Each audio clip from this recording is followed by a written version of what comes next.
Welcome to Your Town. I'm Mary Ann Leffel. I'm your host for today. I'm president of the Monterey County Business Council, and we've got a great lineup. You're going to learn a lot about your town, so stay with us and tune in often. You never know what's going on around here in this your town. So today our first guest is Todd Porteous. Welcome, Todd. Thank you, Mary Ann. It's always great to see you. So Coldwell Banker, how long have you been with Coldwell Banker? I started selling with Coldwell Banker in 2006, and just now coming up on my 4-year anniversary for managing the 7 local offices that we have on the Monterey Peninsula. That's a pretty big span of territory and agents. How many? 130? About 130. Yeah, it's sometimes a handful, but they're all sales professionals that are independent contractors. So I have broker supervision, but that's about it. Okay. But they're very well qualified. Oh, that's great. So 7 locations. So you've really got good coverage if somebody's just interested in a certain specific neighborhood or vicinity. We do. Yeah, one of the things now recently with the traffic, it's so hard to get around the Monterey Peninsula. We're finding that our micro economies, such as Pacific Grove, we've got 2 offices. We're opening a new office on Lighthouse, which will give us 2 to really serve that community. Tourists that come in happen to just walk in and say they'd love to buy a home in Pacific Grove. And we're opening a new location, Mid-Valley Center near the Safeway, which we think will really serve the Carmel Valley Ranch, the whole Mid-Valley marketplace, and so forth. So I think that's a great location. we're looking forward to it. Yeah, it's really great. And then in addition, we have the lodge at Pebble Beach, right there in the middle of everything. And we love to have our celebrities and high net worth guests stumble into our office and shop for real estate. Yeah. Well, like last weekend, as beautiful as it was. Picture perfect. It's like a realtor's dream, right? Exactly, or Chamber of Commerce realty, Yes. or weather, right? Yes, I love it. I love it. Yeah. So what kind of a mix do you have with new agents and then long-term agents? Is it about 50-50 or? It's probably about 50-50. I've got some very experienced agents and top producers that have been with the company for years. Continue to do well. They're well established in the marketplace. We've got some new up-and-comers that I have one that graduated from CSUMB, and I knew him as a 21-year-old, and I said, hey, why don't you get your real estate license and come to work with us? And he's working with one of our top teams and doing fantastic. I have a great little story. He says, wow, I didn't realize I could make so much money and work so hard at the same time. So, well, it all comes, it doesn't come that easily, but he's doing great. Well, certainly. I mean, I think a lot of people think it's something they can just kind of do when they want. And having been a banker all my life, I reviewed a lot of tax returns. Right. And a lot of people who just did it when they wanted, they might starve to death. Right. But I think the people who want it as a profession, it is a really good profession. It really is. It's the old saying, you get out of it what you put into it. And real estate really is, it's a 7-day-a-week job. We're on call most of the time. There's always opportunities where you take your personal time, but you really need to know the market, know what's going on in the neighborhoods. Your clients could call at any time. Our Ocean Avenue office, for instance, is a little boutique office that we have one agent on at a time, and we have people that just walk in the door. I was there working on it last week as we were finishing the remodel, and a woman walks in from Pleasanton. She says, excuse me, would you help me find a condo in Carmel or Pebble Beach for up to $950? I said, absolutely, come on in. And I no longer sell, but I know the inventory, and so I set her up with one of my agents. So that's the way it should work. Yeah, exactly. And everybody wants to move to Monterey Peninsula, so it's a beautiful place to live. Well, Hal and I have been helping our son and daughter-in-law find a house in Willow Glen. Yeah, that's a hot market. It's a very hot market. And they have a little ploy up there where they put everything on the market for like $7.99, knowing full well that it's going to go somewhere north of $9 right. and maybe $1 million. Right. And it's just a crazy bidding war. They have those little booties that you put on your feet. Right. And the box of booties will be empty, and there'll be a line out to the door. sidewalk waiting on booties so right. they can get in.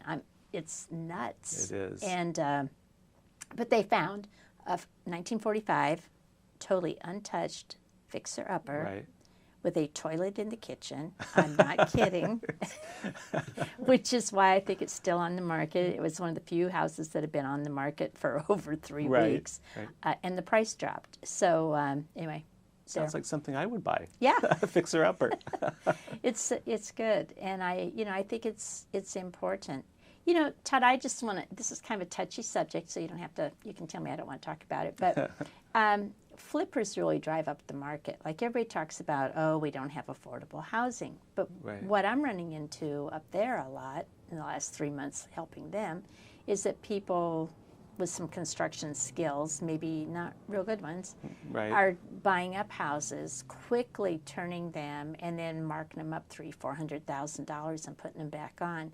So it really cuts out a young couple who would be willing to do some sweat labor and do it themselves. Yeah, no, I agree. And like I said, I've always bought and sold the fixer-uppers, but I've stayed in them. Those are always my permanent or personal residence. But I think it does affect the marketplace, and it's like anything, whatever the market will bear, and there's always somebody that's willing to pay a certain price, and for quality or finishes or whatever it may be. But I agree. I think the affordability factor in Monterey County, especially Monterey Peninsula, is a big issue, and we really need to address it soon because we can't just keep having the multimillionaires buy up everything and price our workers, our teachers, firemen, everybody out of the marketplace.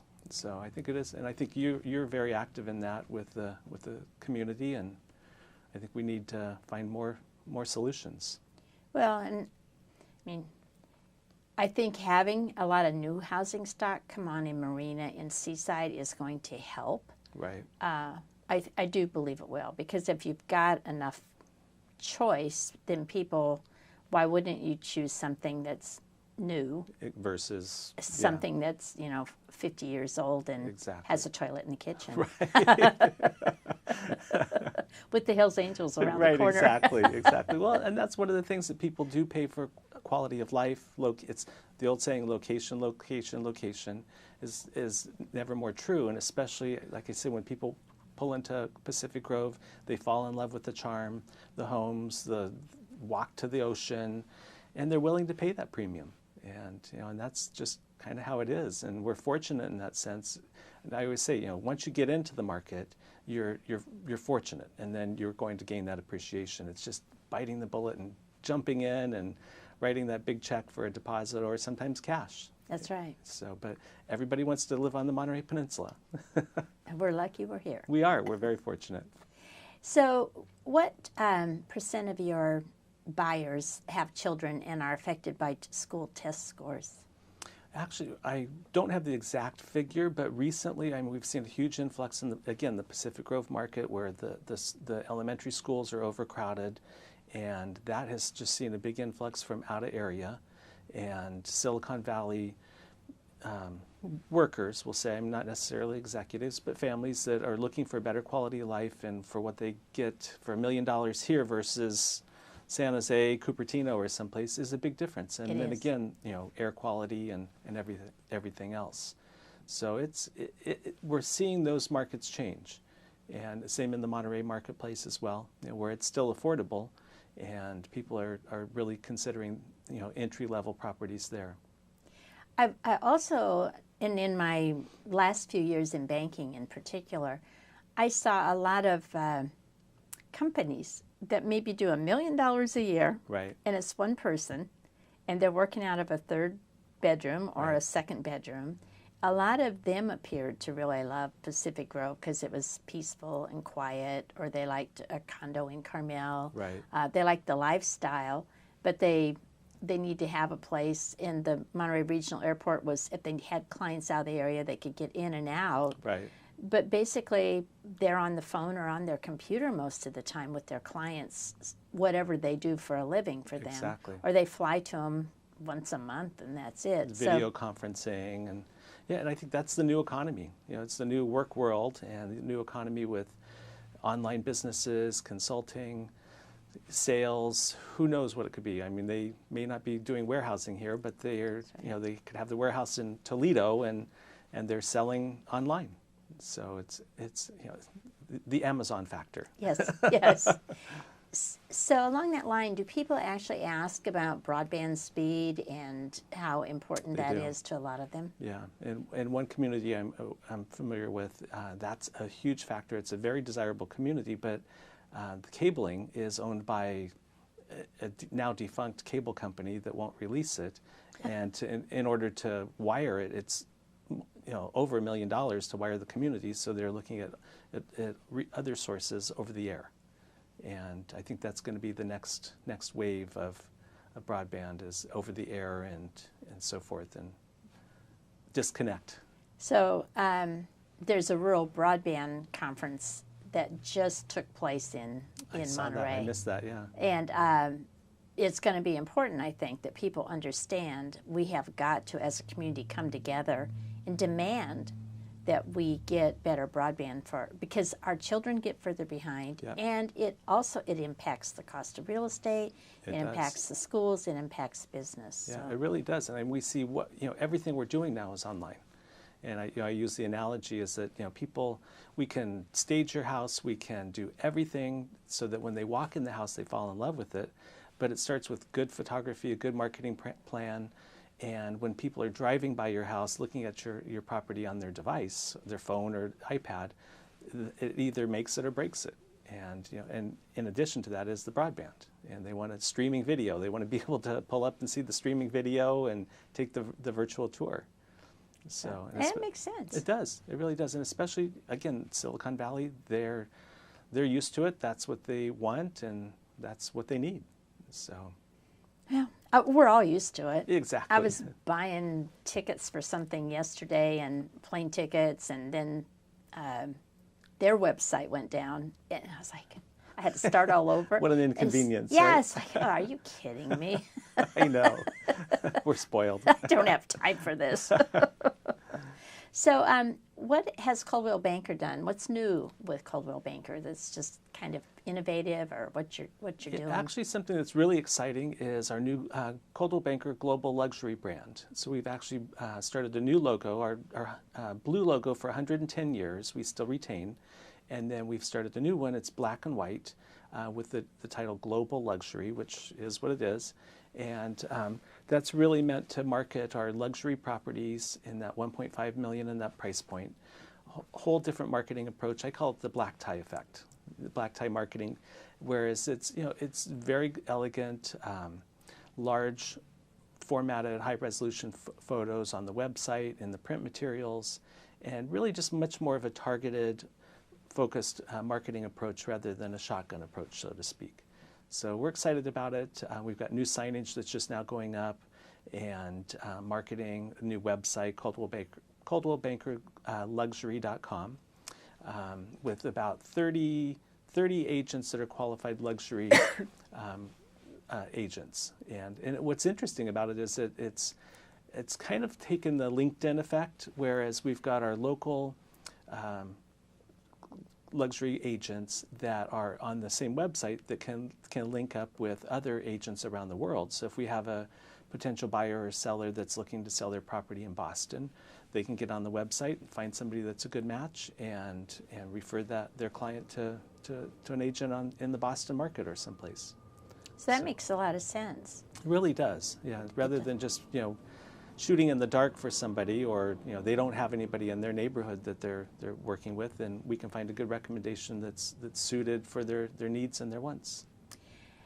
So I'm always fascinated by how many people here in our region have a house, let's say in Carmel, but they also have a house in King City. Right. Or they have a house in the Preserve, and they have a house on the beach in Aptos. Right. And so do you see quite a bit of that people want to be in the fog, but they want to be in the sunshine? We do, and that's why we never use the word second home. They're vacation homes or multiple homes, and because people do want to they follow the weather. Just 2 weeks ago, I had one of the top agents from Coldwell Banker Lake Tahoe, Incline Village down, and because we have the same clients that have a place in Lake Tahoe, and then they have a place in Pebble Beach and Carmel or wherever, and they go with the weather, and it must be nice. Yeah. I can barely dust one house, let alone have three of them going. Right, or keep up the yard. So the airport is really interested in the Dallas market for a lot of reasons based on numbers that we have found. And it seems to me that, particularly in Carmel, maybe Pebble Beach, that there has been a huge influx of Texans from the Dallas-Fort Worth area, particularly over the last few years. Exactly. Yeah, we love the Texans. Yes. So we're going to try to give them a direct flight so that they have a commercial flight at least once a week to start and see what we can do. Usually they come in initially on their private planes, and then if they have to commute back and forth, they'll take a commercial flight. But it's also a good hub for locals that are traveling to the East Coast, to bypass Denver or Chicago. And usually there's fewer weather delays through Dallas. So I think overall it's good for the community and good for tourism and the Texans. Yes. Come on down. Well, I'll be wearing boots. Yeah, exactly. Well, they love to escape the heat. And once they get here, they love the fog and they really do a lot for the economy and events. They love the car week and everything else that's going on. So yeah, it's good. Yeah, absolutely. We like that. So what do you see kind of as what's going on in the future with real estate? Well, let me dust off my crystal ball. Well, actually, I think real estate really goes lockstep with the stock market. We're seeing record gains in Silicon Valley, in tech stocks, industrial stocks, and so forth. If we can keep this up, I think we're going to have a good balance of the year. We're seeing prices really at a peak. We're actually at pre-recession prices now, and in some markets even a little above. So they use the word could be a little frothy. So hopefully it's not too frothy. But I think values tend to find their baseline when they're on the market, and if the market and the buyers are going to dictate what they're willing to pay, and if it's overpriced, you're going to know it. If you're not getting any showings or offers in the first 30 to 45 days, you're probably overpriced on the market, and they're going to tell you, not us. And that's really what it boils down to. Yeah, I mean, buyers tell you with their feet, right? Exactly. They're either in it or they're not. Exactly. And it's it can be a finicky market, but again, buyers are savvy. They've got information at their fingertips, and they look at everything. And we see people come in, walk in, and say, "No, thank you, I'll wait," and they're going to wait for the price to come down. So. Yeah, and usually it does. Yeah, it usually does. Todd, thank you so much for joining us, and I'd like to maybe every few months have you back so that we can kind of talk about what's going on with the real estate market. I'd love to. And feel free to call me and say, hey, we should be talking about whatever it is, and we'll do it. I'd love to. Thank you. Okay. Thank you so much. So Todd Porteous, Coldwell banker, 7 locations, 130 agents. Don't wait. Prices are going up. Don't go away. We'll be back in just a minute. This is your town. Thank you.